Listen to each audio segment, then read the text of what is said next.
এনিশাৰ ৰজনীগন্ধা সিদিনাৰ ভোগালী ৰাতি মন্দিৰৰ চৰণ চুমি জিলিকি আছিল শ শ নিৰন্ন চাকি আৰু মই হুমুনিয়াহৰ জুমুধি পুৰি পোহৰাইছিলোঁ মোৰ দুখৰ অজাতি নৰিয়া পোনাটিৰ ভোকৰ জুইত জ্বলি ছাই হৈছে মোৰ চকুলোৰ কন্যা তিনিদিনীয়া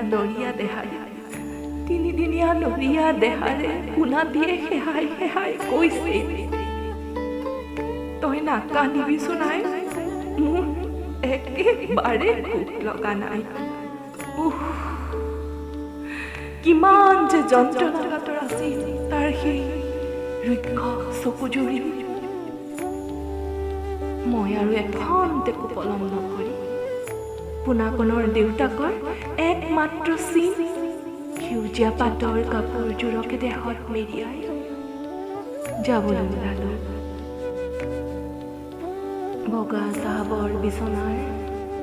এনিশাৰ ৰজনীগন্ধা হৈ মোৰ একমাত্ৰ সম্বল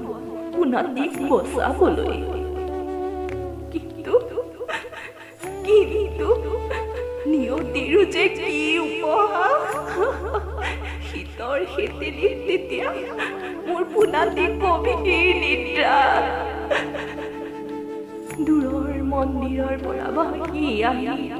শংখধ্বনি ঈশ্বৰ তেতিয়া ধনী মানুহৰ ভোক লোৱাত ব্যস্ত হৈ আছিল দুখীয়াৰ কথা ভাবিবলৈ তেওঁৰ যে আহৰিয়েই নাছিল